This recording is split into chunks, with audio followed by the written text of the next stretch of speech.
Puji Tuhan, salam sejahtera Bapak Ibu Saudara keluarga GPDI El Shaddai Magelang. Kabar sukacita kiranya menyertai kita semua. Ada kasih Tuhan dalam kehidupan kita. Resilient, saya tangguh dalam Tuhan. Mari kita akan belajar jadi orang-orang yang tangguh di dalam Tuhan.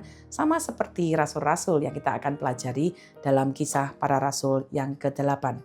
Kisah para rasul ke-8 menuliskan ada penganiayaan ya yang mulai dirasakan dialami oleh rasul-rasul, dan kita akan melihat bagaimana mereka jadi rasul-rasul yang tangguh bahkan di tengah kesulitan. Ya, kisah para rasul akan menuliskan bagaimana krisis, kesulitan, konflik ya itu bisa membuat ya umat-umat Tuhan justru mengalami kekuatan. Kita belajar dengan satu tema, tersebar. Apa yang kita bisa lihat? Yang pertama, ya, rasul-rasul ini tersebar karena penganiayaan. Kita akan membaca dulu dalam Kisah Para Rasul 8 ayat 4-8. Mereka yang tersebar itu menjelajah seluruh negeri itu sambil memberitakan Injil. Dan Filipus pergi ke suatu kota di Samaria dan memberitakan Mesias kepada orang-orang di situ. Ketika orang banyak itu mendengar pemberitaan Filipus dan melihat tanda-tanda yang diadakannya, mereka semua dengan bulat hati menerima apa yang diberitakannya itu. Sebab dari banyak orang yang kerasukan roh jahat, keluarlah roh-roh itu sambil berseru dengan suara keras. Dan banyak juga orang lumpuh dan orang timpang yang disembuhkan. Maka sangatlah besar sukacita dalam kota itu. Nah Bapak Ibu, kita belajar bersama-sama. Setelah kematian Stefanus, ya kita melihat ada situasi di mana ada penganiayaan ya yang melanda sebagian besar jemaat yang ada di Yerusalem.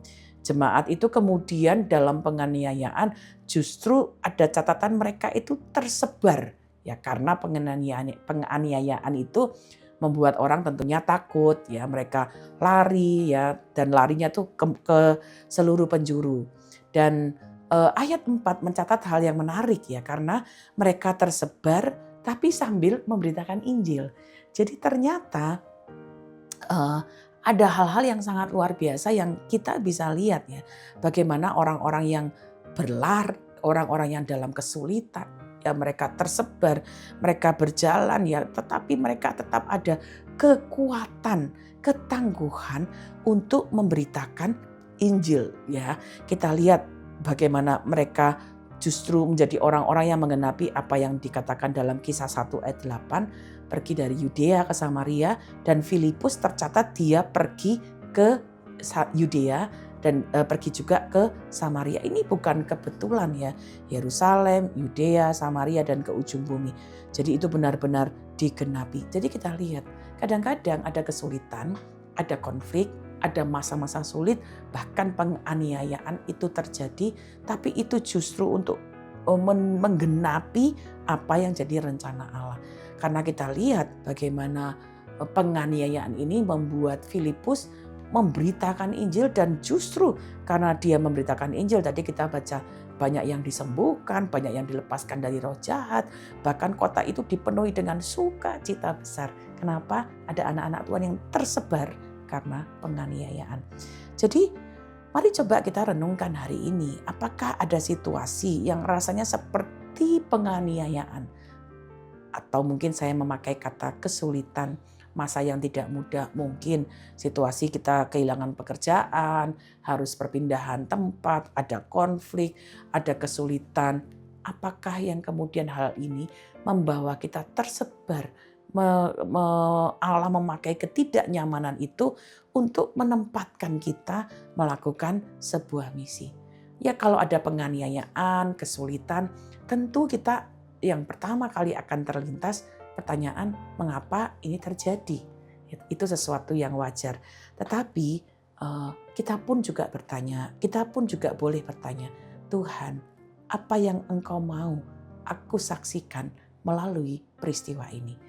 Jadi kalau hari-hari ini ada kesulitan yang Bapak Ibu rasakan dan itu seperti satu saat penganiayaan, ya, tapi kita dapat mendoakannya, tetap bersyukur untuk kesulitan, untuk konflik, untuk apapun yang kita hadapi dengan tidak mudah.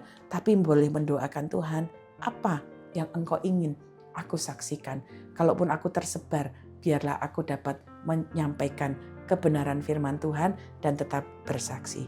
Yang kedua, kita melihat ayat 26 sampai 40 bahwa ketika rasul-rasul ini tersebar, ya tadi kita belajar Filipus tersebar ke Samaria, tapi ternyata bukan sampai di situ.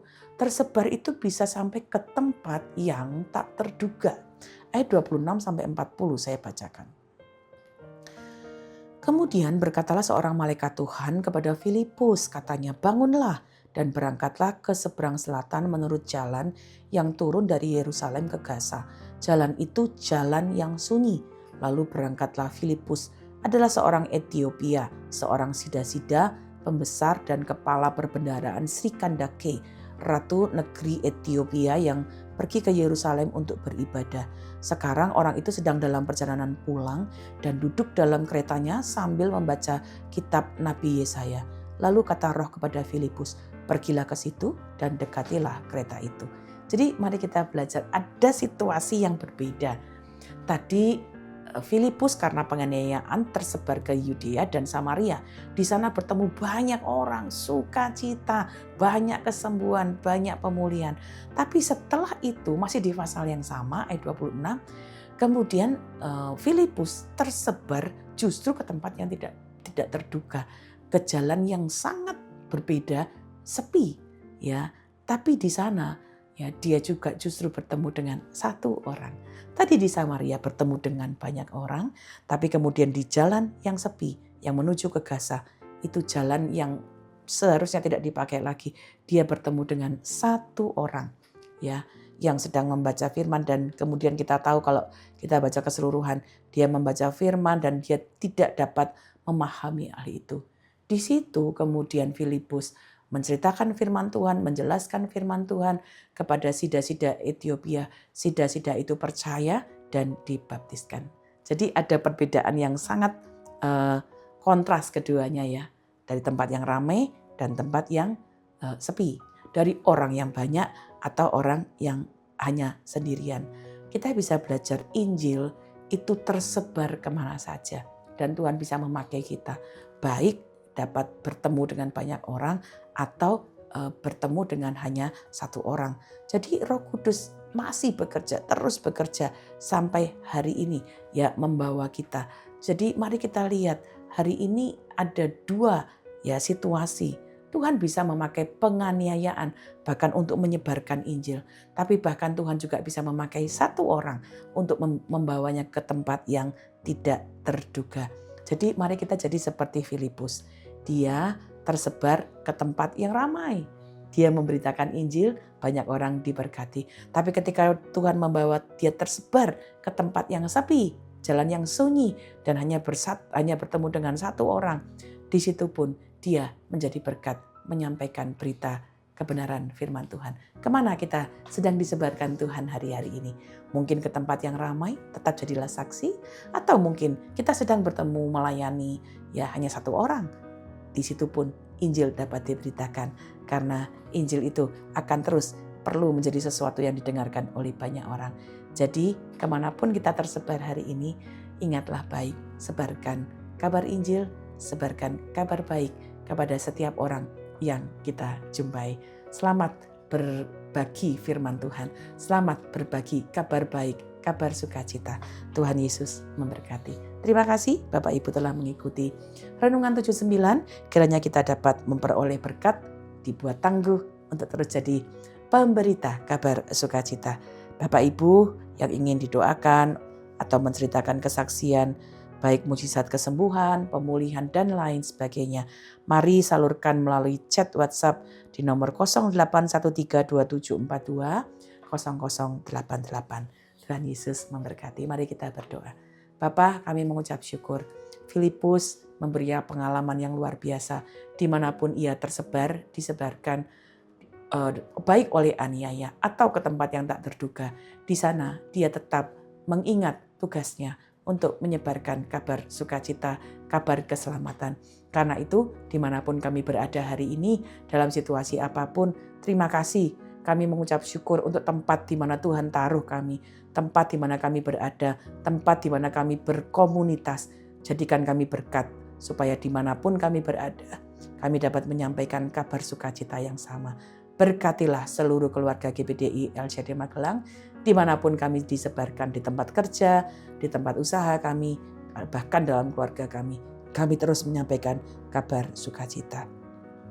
Terpujilah Engkau, Tuhan, sebab Engkau melawat seluruh keluarga GBDI LCD Magelang dan membawa kelepasan. Engkau menumbuhkan sebuah tanduk keselamatan seperti yang telah Engkau firmankan sejak purbakala oleh mulut nabi-nabimu yang kudus. Kami mengucap syukur di dalam nama Tuhan Yesus Kristus. Haleluya. Amin.